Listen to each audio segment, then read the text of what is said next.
Hello guys, আমি শুভ্রাংশু।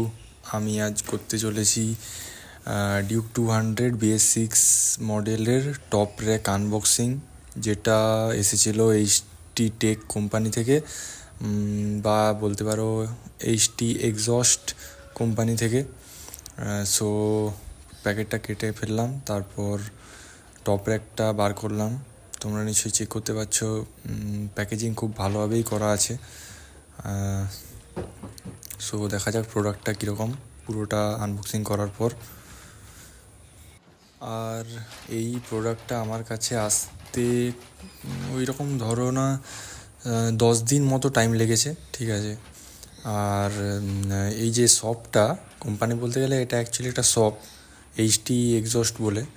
এবার সেই শপটা তামিলনাড়ুতে শপটা অ্যাকচুয়ালি আছে আর কি। এবার সেখান থেকে আসতে আমার কাছে এরকম 10 দিন মতোই সময় লেগেছে। তোমরা বিল্ড কোয়ালিটিটা চেক করো, মোটামুটি ভালোই শক্তপোক্ত।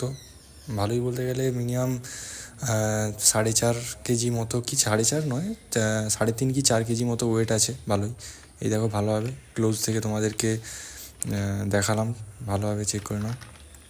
ভালোই শক্তপোক্ত আছে। আর পেছনে স্পেসটাও অনেকটাই, মানে কোনো কিছু রাখার জন্য বলতে পারো, বা তোমরা যদি এর সঙ্গে টপ বক্সও লাগাও তার জন্য যথেষ্ট বড় স্পেস। এটা তোমাদের লাগানোর পর ভালোভাবে বুঝতে পারবে। সো সঙ্গে সঙ্গে আমি তখন লাগাইনি, রাতের দিকে লাগিয়েছিলাম আমি আর আমার বন্ধুরা মিলে। তোমরা দেখতে পাচ্ছ নিশ্চয়ই লাগানোর কাজ চলছে টপ র্যাকটা।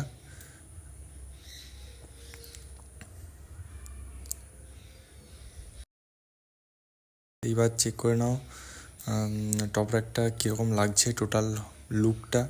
এই দেখো পেছনে পিলিয়ানের পরেও কতটা জায়গা, মানে পিলিয়ানের থেকেও বেশি জায়গা রয়েছে আর কি।